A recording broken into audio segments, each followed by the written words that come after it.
नमस्कार दोस्तों, लक्ष्मी ट्यूटोरियल में आप सभी का स्वागत है। ज्योग्राफी में इंडिया फिजिकल से कुछ और प्रश्नों को तैयार किया है, बहुत ही इंपॉर्टेंट है और ये रिवर्स के हैं। इससे पहले भी मैंने जो है सिंधु नदी तंत्र और गंगा नदी तंत्र और ब्रह्मपुत्रा ये वीडियो को अपलोड कर दिया है। अभी हम साउथ इंडिया दक्षिण भारत की नदियों को देखेंगे। तो शुरू करते हैं। गोदावरी की सहायक नदी नहीं है। इसमें से कुछ नदियों के नाम दिए गए, हमें बताना है कि गोदावरी की सहायक नदी। पहली बात तो ये कि जो गोदावरी नदी है वो दक्षिण भारत की सबसे बड़ी नदी है और इसकी जो लंबाई है वो 1465 किलोमीटर है और ये नासिक में त्र्यंबक पहाड़ी से निकलती है और अब आंध्रा के तट पर जाकर अपना डेल्टा बनाती है। तो चलिए शुरू करते हैं इसे। पंचगंगा, प्रवरा, पूर्णा, वेनगंगा, पेनगंगा, प्राणहिता, मंजीरा, इंद्रावती और क्षिप्रा। तो इसमें से जो ये पंचगंगा है ये कृष्णा की सहायक है, इसकी नहीं है। तो ये केवल एक ही इसकी सहायक नहीं है, कौन सी? पंचगंगा। बाकी सब इसकी सहायक नदियां हैं। तो ये हमने देख लिया। दूसरा अगले प्रश्न पे आते हैं। निम्नलिखित कथनों पर विचार करें। तो पहला है, इंद्रावती नदी उड़ीसा से निकलकर छत्तीसगढ़ में बस्तर के पठार पर बहती है और ये तेलंगाना में गोदावरी से मिलती है। तो जो इंद्रावती नदी है वो कहाँ से निकलती है? उड़ीसा से निकलकर और छत्तीसगढ़ में बस्तर का पठार, जो कि टीन के लिए बहुत फेमस है, सबको पता है, और ये तेलंगाना में गोदावरी से मिलती है। तो इंद्रावती का मिलन कहाँ पे होता है? तेलंगाना में होता है गोदावरी से। इंद्रावती सबसे पूर्वी नदी है। दूसरा है, इंद्रावती सबसे पूर्वी नदी। इसकी सहायक नदियों में सबसे पूर्वी नदी जो है वो इंद्रावती ही है। तीसरा है, मंजीरा नदी दक्षिण से बहकर। जो मंजीरा नदी है वो दक्षिण से बहकर, इसका उद्गम बालाघाट के पहाड़ों से होता है और बालाघाट पहाड़ों से मंजीरा का उद्गम होता है। इसके तट पर वेदर नगर स्थित है और मंजीरा के तट पर ही वेदर नगर भी स्थित है। ये भी बिल्कुल सही है। क्षिप्रा नदी का उद्गम, अगला है, क्षिप्रा नदी का उद्गम जनापाव की पहाड़ियों से होता है। इसके तट पर उज्जैन स्थित है। कुंभ मेला इसके किनारे लगता है। तो क्षिप्रा नदी उज्जैन स्थित है, तो उज्जैन में ही जो कुंभ मेला लगता है इसी के किनारे लगता है और ये सभी कथन बिल्कुल सही है। एक बार हम गोदावरी का लोकेशन देख लेते हैं। मैं एटलस नहीं दिखाऊंगी क्योंकि एटलस में सही से दिखता नहीं है और मैंने मैपिंग की है, तो इसे एक बार देख लेते हैं। ये है, तो इसमें हम देखते हैं ये गोदावरी नदी, ये नासिक है और नासिक में यहाँ से ये निकलती है त्र्यंबक पहाड़ी से और ये प्रवरा है, इसी की सहायक है। और मंजीरा दक्षिण से और जाके इससे तेलंगाना में मिल जाती है। आगे जब ये बढ़ती है तो यहाँ पे राजमुंद्री है, यहाँ पे, और यहाँ पे अपना डेल्टा बनाती है। इधर महाबलेश्वर से कृष्णा निकलती है और कृष्णा जो है, कृष्णा और इसका गोदावरी और कृष्णा का जो है डेल्टा आपस में मिल गया है और ये आंध्रा के तट पर ही यहाँ पे मिल गया और इसी के बीच में कोलेरू झील भी है। इन्हीं दोनों के मध्य, गोदावरी और कृष्णा के डेल्टा के मध्य ही जहाँ पे इनका मिला होता है, यहाँ पर कोलेरू झील भी स्थित है। तो यहीं पर ये अपना डेल्टा बनाती है। तो ये हमने देख लिया लोकेशन। और महाबलेश्वर से कौन सी निकलती है? कृष्णा। ये दोनों जाकर आंध्रा के तट पर, यहाँ पे ये हमने देख लिया। चलिए अब अगले प्रश्न पे आते हैं।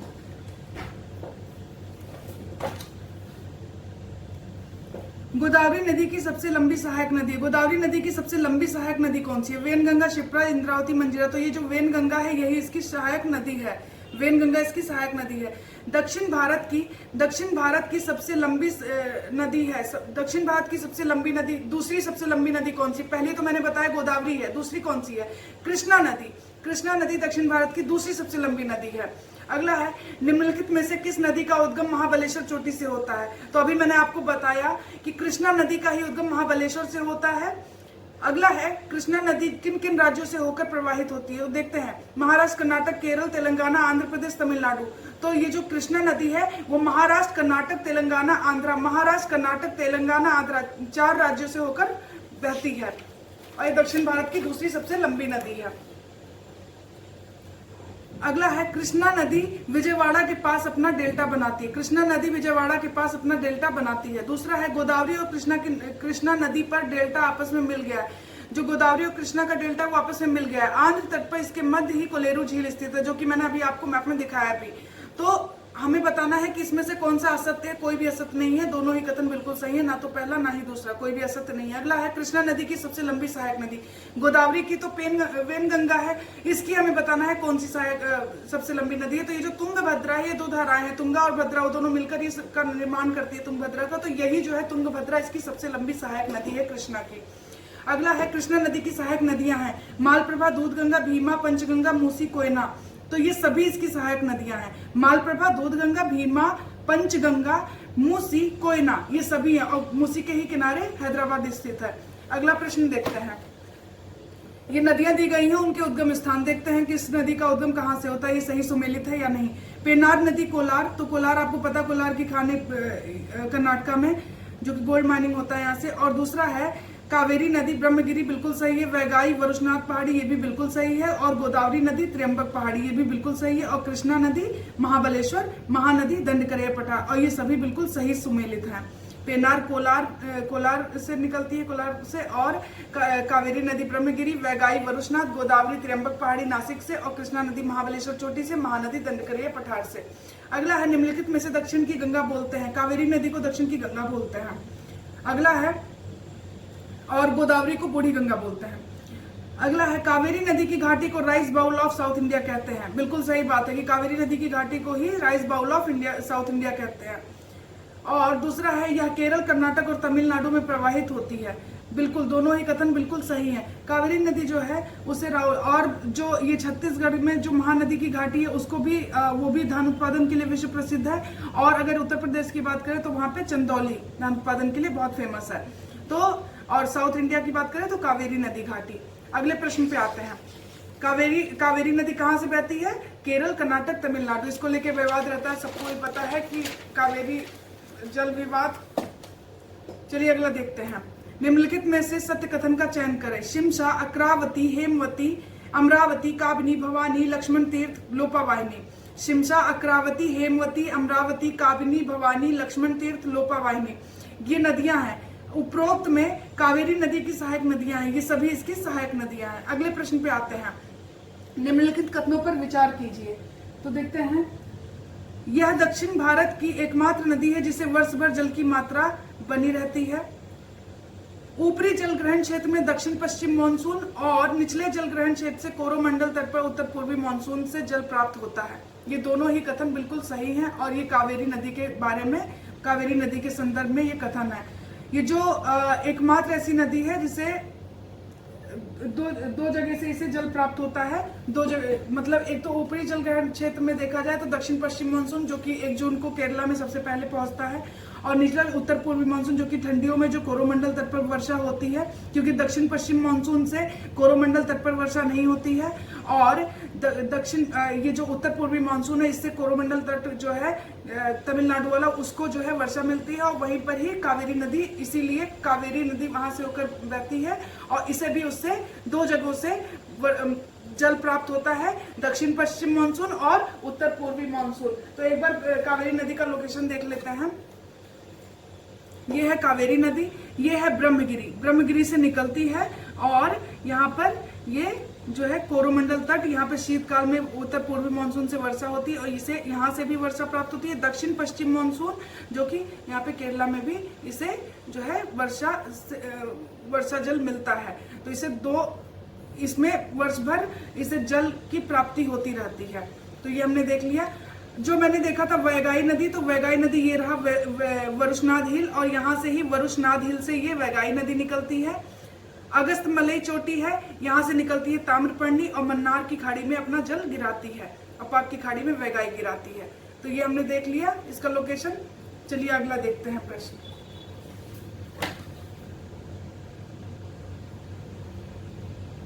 ताम्रपर्णी नदी का उद्गम अगस्तमलई चोटी से होता है, जो कि मैंने अभी आपको बताया, और ताम्रपर्णी नदी मन्नार की खाड़ी में अपना मुहाना बनाती है। ताम्रपर्णी नदी, ये एक बार फिर से दिखाती हूँ मैं। ताम्रपर्णी नदी ये रही, और अगस्तमलई चोटी ये रही, यहाँ से निकलती है, और ये मन्नार की खाड़ी ये रही, और यहाँ पर अपना जल गिराती है।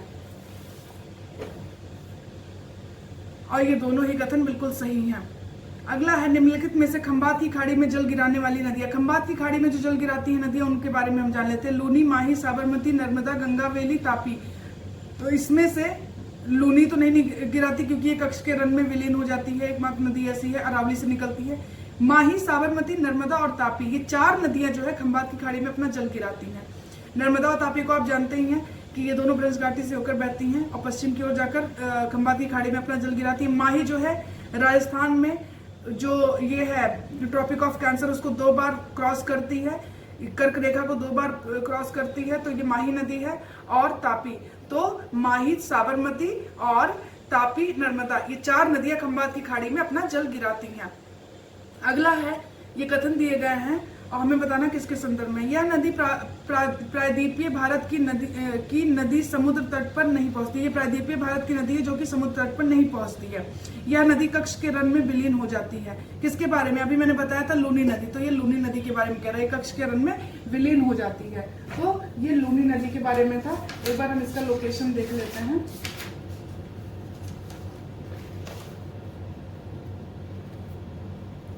ये लूनी नदी है और यहाँ पे सांबर, ये नॉर्थ राजस्थान में ये जो सांबर झील है यहाँ से होते हुए ये बहती है और ये जो कच्छ का रण है यहाँ पर ये आकर विलीन हो जाती है। ये लूनी नदी है, ये लूनी नदी है, यहाँ पे आकर विलीन हो जाती है कच्छ के।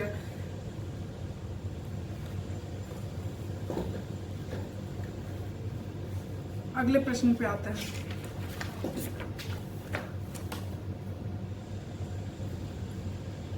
कथन दिए गए हैं, हमें बताना कौन से कथन सत्य हैं। पहला है, पश्चिमी घाट में निकलने वाली नदियां जो अरब में अपना मुहाना बनाती हैं, ये बहुत तीव्र ढालों से बहती हैं। सही बात है, पश्चिमी घाट जो है वो कगारनुमा है, वहां से जो भी नदियां बहती हैं वो बहुत ही तीव्रता से बहती हैं, इसीलिए वो जलप्रपातों का भी निर्माण करती हैं। तो यही है कि पश्चिमी घाट से निकलने वाली नदियां अरब में अपना मुहाना बनाती हैं और ये बहुत तीव्र ढालों से बहती हैं। दूसरा है, ये नदियां तीव्र ढालों से बहने के कारण झरने जलप्रपातों का निर्माण करती हैं और ये नदियां जो है वो जो है क्या करती हैं, झरनों और जलप्रपातों का निर्माण करती हैं, डेल्टा का निर्माण नहीं करती हैं। तो ये दोनों ही कथन बिल्कुल सही हैं। अगला है, कर्क रेखा को 2 बार काटने वाली नदी है। तो अभी मैंने बताया कि वो माही नदी है और राजस्थान में ये कर्क रेखा को 2 बार काटती है। अगला प्रश्न है, माही नदी विंध्य पर्वत से निकलती है और यह मध्य प्रदेश में राजस्थान और गुजरात 3 राज्यों में बहती है। मध्य प्रदेश, गुजरात और राजस्थान 3 राज्यों में बहती है और राजस्थान में ये कर्क रेखा को 2 बार काटती है। यह खंबात की खाड़ी में अपना जल गिराती है और ये दोनों कथन बिल्कुल सही है। माही नदी को हमने बता दिया कि विंध्या से निकलती है, मध्य प्रदेश, राजस्थान, गुजरात से होकर बहती है और राजस्थान में ही ये ट्रॉपिक ऑफ कैंसर को 2 बार क्रॉस करती है। अगला है, साबरमती नदी राजस्थान के उदयपुर जिले में मेवाड़ से निकलती है तथा खंबात की खाड़ी में अपना जल मुहाना बनाती है। तो ये माही के बारे में बोल रहा है कि कहाँ से निकलती है ये निकलती है राजस्थान के उदयपुर से। तो राजस्थान के उदयपुर से माही नदी निकलती है और कहाँ पे अपना जल गिराती है? खंबात की खाड़ी में। इसके तट पर गांधीनगर और अहमदाबाद स्थित है। तो ये याद रखिएगा कि साबरमती के तट पर ही गांधीनगर और अहमदाबाद स्थित है। ये दोनों ही कथन बिल्कुल सही हैं। अगला है, ये साबरमती है, ये साबरमती है और खंबात की खाड़ी में ही अपना जल गिराती है और निकलती कहाँ है? उदयपुर से निकलती है, उदयपुर जिले के मेवाड़ से निकलती है। अगला है, निम्नलिखित कथनों पर विचार करें। यह गोदावरी और कृष्णा के बाद प्रायद्वीपीय भारत की तीसरी सबसे लंबी नदी है, ये कथन है। दूसरा है, इसका उद्गम सतपुड़ा के मैकाल पहाड़ी पर स्थित अमरकंटक चोटी से होता है तथा यह भ्रंश घाटी में प्रवाहित होती है और भड़ौच के पास खंबात की खाड़ी में अपना मुहाना बनाती है। इसके तट पर जबलपुर शहर और भड़ौच स्थित है। तो जबलपुर के पास ही जब ये उससे होकर जाती है तो उसके मुहाने के पास ही ये जो भड़ौच है, तो भड़ौच इसके तट पर ही स्थित है और जबलपुर शहर भी उसी के तट पर स्थित है। यह मध्य प्रदेश, महाराष्ट्र, गुजरात में प्रवाहित होती है। 3 राज्यों में मध्य प्रदेश, महाराष्ट्र और गुजरात में प्रवाहित होती है। किसके संदर्भ में ये कथन कहे गए हैं? ये गोदावरी और कृष्णा के बाद तीसरी प्रायद्वीपीय की तीसरी सबसे लंबी नदी है, गोदावरी कृष्णा के बाद। और इसका उद्गम सतपुड़ा के मैकाल पर स्थित जो ये है पहाड़ी है अमरकंटक, इससे निकलती है। तो सोन नदी भी इसी से निकलती है, लेकिन यह कह रहा है कि ये भ्रंश घाटी से, तो भ्रंश घाटी से सोन नदी तो बहती नहीं है क्योंकि वो गंगा से मिलती है पटना में जाके, तो सोन तो हो नहीं सकता। भड़ौच के पास ही खंबात की खाड़ी में गिरती है। तो खंबात की खाड़ी में गिरने वाली 4 नदियों को मैंने आपको बताया था, साबरमती, माही, नर्मदा, तापी। तो किसके बारे में बोल रहा है? तापी के बारे में या नर्मदा? देखते हैं। और इसके किनारे जबलपुर और भड़ौच स्थित है। तो ये जो है नर्मदा के बारे में कथन है। नर्मदा का एक बार लोकेशन हम देख लेते हैं। ये रहा नर्मदा नदी, ये रही नर्मदा नदी। ये अमरकंटक है, मैकाल पर ये अमरकंटक है, यहाँ से निकलती है और होते हुए यहाँ पे आके ये नर्मदा में अपना नर्मदा नदी भ्रंश घाटी से होते हुए सतपुड़ा के उत्तर में बहती है और यहाँ पे आके ये खंबात की खाड़ी में अपना जल गिरा देती है। ये देख लिया हमने। अगले प्रश्न पे आते हैं। कथन दिए गए, हमें बताना है कौन सा कथन सही है। यह जबलपुर के पास भेड़ा घाट यानी जो संगमरमर की चट्टानों से बना हुआ, तो भेड़ा घाट एक भव्य जलप्रपात जिसे धुआंधार या कपिलधारा जलप्रपात कहते हैं। यह जलप्रपात नर्मदा नदी द्वारा बना हुआ है। नर्मदा नदी की सर्वाधिक लंबाई मध्य प्रदेश में है। तो ये तीनों कथन हमें बताना है कौन सा कथन सही है। तीनों ही कथन सही है। ये जो जबलपुर के पास जाती है और वहाँ पे जो भेड़ाघाट की संगमरमर की चट्टान है, वहीं पर ही ये जल जब गिराती है उसके ऊपर से, तो वो प्रपात का निर्माण करती है। उसी प्रपात को, उसी जलप्रपात को धुआंधार या कपिलधारा जलप्रपात भी कहते हैं। और ये जो जलप्रपात है नर्मदा द्वारा ही बना है और नर्मदा नदी की सर्वाधिक लंबाई मध्य प्रदेश में है। और ये सभी कथन बिल्कुल सही है। सॉरी। अगला है निम्नलिखित कथनों में से सत्य कथन का चयन करें।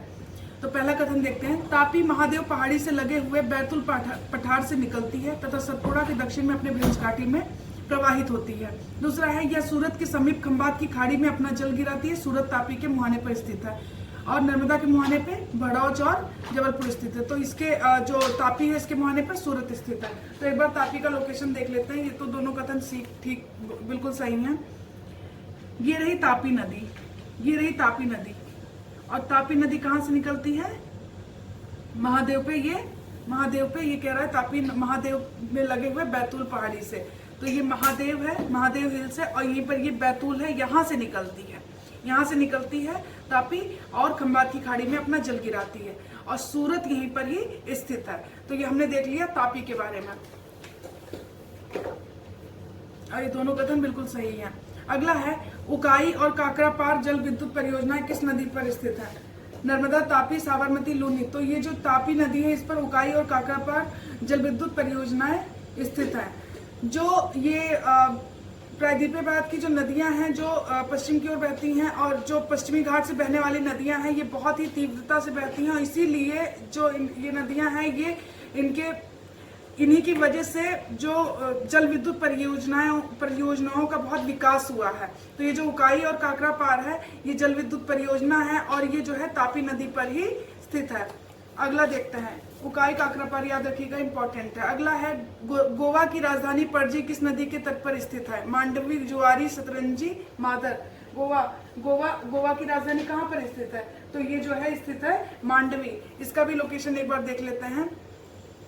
ये है मांडवी नदी और यहीं पर ये गोवा की राजधानी पणजी स्थित है। मांडवी नदी ये रही और इसके नीचे है ये जुआरी, उसके बाद ये है साबरमती, उसके बाद गंगा वैली, ये रही पेरियार और ये रही भरतपुंजा।